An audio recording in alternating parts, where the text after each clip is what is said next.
नमस्कार, daily line के news file bulletin में आपका स्वागत है। मैं हूं अभिषेक पांडे। इस बुलेटिन में हम आपको बताएंगे जम्मू कश्मीर में आतंकी हमलों के बीच सेना ने क्या बड़ा फैसला लिया है और आपको बताएंगे कि कांवड़ रूट पर नेम प्लेट लगाने के यूपी सरकार के फैसले को किसने अपना समर्थन दिया है और किसने आलोचना की है। इसके साथ ही बताएंगे कि बांग्लादेश में हिंसा को लेकर क्या अपडेट है, लेकिन उससे पहले एक नजर डालते हैं आज की हेडलाइंस पर। जम्मू कश्मीर में आतंकी हमलों के बीच सीमा पर मिलिट्री अलर्ट, पाकिस्तान से सटे बॉर्डर पर बीएसएफ के साथ सेना तैनात, कठुआ के पहाड़ी इलाकों को जवानों ने घेरा। यूपी में कांवड़ रोड पर दुकानों पर नेम प्लेट को लेकर बढ़ा विवाद, सीएम योगी को मिला रामदेव का साथ, कहा इसमें कुछ भी गलत नहीं। वहीं जमीयते उलेमा हिंद ने की आलोचना। चंडीगढ़ डिब्रूगढ़ ट्रेन हादसे की पहली रिपोर्ट आई सामने, ट्रैक पर गड़बड़ी के चलते हुआ हादसा, जांच में 4 मीटर तक खिसका मिला ट्रैक। महाराष्ट्र गुजरात समेत देश के कई राज्यों में भारी बारिश का कहर, नागपुर और सौराष्ट्र के निचले इलाकों में भरा पानी, लखीमपुर में बाढ़ के हालात। बांग्लादेश में हिंसा के बाद कर्फ्यू जारी, सरकार ने 2 दिन की सार्वजनिक अवकाश किया घोषित, केवल आपातकालीन सेवाओं को चालू रखने की इजाजत। अब बात करते हैं पहली खबर की। जम्मू कश्मीर में बीते 1 महीने से रुक रुक कर जारी आतंकी हमलों के बीच बॉर्डर पर सेना बढ़ा दी गई है। पाकिस्तान से सटे जम्मू बॉर्डर पर बीएसएफ के साथ अब सेना तैनात कर दी गई है।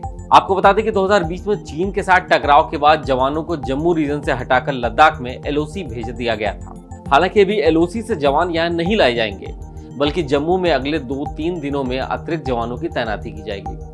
सूत्रों के मुताबिक कठुआ के पहाड़ी इलाकों के 80 किलोमीटर दायरे में जवान तैनात हो चुके हैं। इन्होंने नदियों, बरसाती नालों, घुसपैठ के पुराने मार्गों को पूरी तरीके से अपने नियंत्रण में ले लिया है। आपको बता दें कि यह जानकारी 20 जुलाई को जम्मू पुलिस मुख्यालय में सेना प्रमुख उपेंद्र द्विवेदी की मौजूदगी में हुई बैठक में दी गई। इसमें बताया गया कि जम्मू रीजन में जवान बढ़ाने और खुफिया सूचनाओं को तुरंत साझा करने के लिए मल्टी एजेंसी सेंटर को बेहतर किया जा रहा है। अब बात कर लेते हैं अगली खबर की। यूपी में कांवड़ रूट पर पड़ने वाले दुकानों पर मालिकों का नाम लिखने का सरकारी आदेश को लेकर जमकर हंगामा हो रहा है।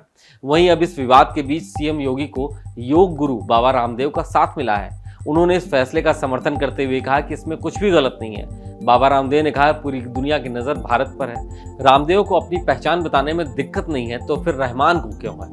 हिंदू और मुसलमान सबको अपनी पहचान बतानी चाहिए, ये बाबा रामदेव ने कहा है। रामदेव ने यह भी कहा कि हमारे ईश्वर एक हैं, किसी को अपनी पहचान बताने में दिक्कत नहीं होनी चाहिए। बाबा रामदेव ने कांवड़ियों के प्रति अपनी प्रतिक्रिया दी है। उन्होंने कहा कि कांवड़िए भी समझदारी दिखाएं और अनुशासन बनाए रखें। दूसरी तरफ जमीयते उलेमा हिंद ने योगी सरकार के इस फैसले की आलोचना की है। जमीयत प्रमुख मौलाना अरशद मदनी ने कहा कि यह भेदभावपूर्ण और सांप्रदायिक फैसला है। यह संविधान में दर्ज मौलिक अधिकारों का हनन है।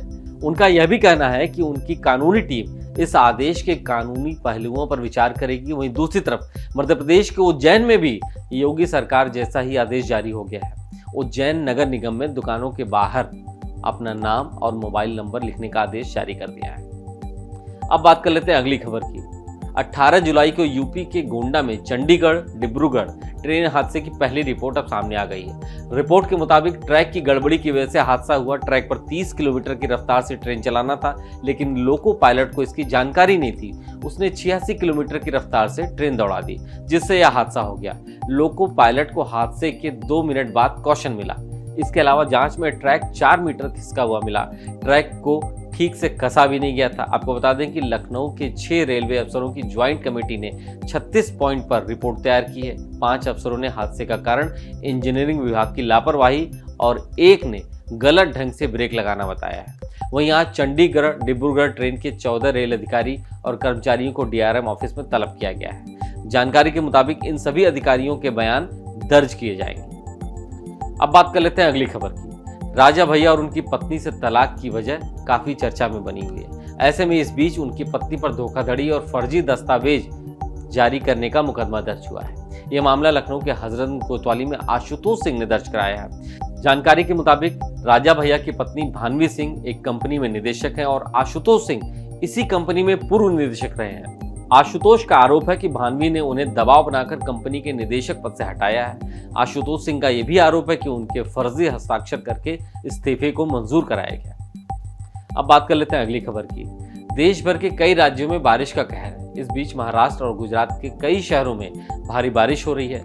नागपुर में बीते दिन हुई भारी बारिश के बाद निचले इलाकों में पानी भर गया है, जिसके चलते लोगों को सुरक्षित स्थानों पर भेजा गया है। एहतियात के तौर पर स्कूल और कॉलेज में छुट्टी का ऐलान कर दिया गया है। इस बीच शहर के हुड़केश्वर नगर के बाढ़ से चलते करीबन 50 छात्रों को उनके कॉलेज से रेस्क्यू किया गया।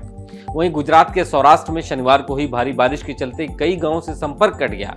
यहां निचले इलाकों में बाढ़ जैसी स्थिति बनी हुई है।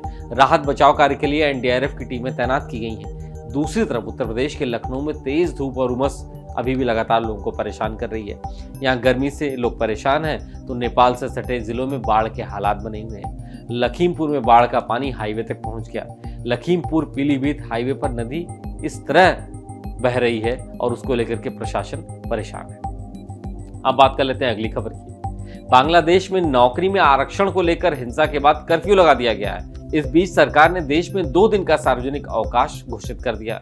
यह अवकाश रविवार और सोमवार के लिए है। जानकारी के मुताबिक इन 2 दिनों में केवल आपातकालीन सेवाओं को चालू रखने की अनुमति दी गई है।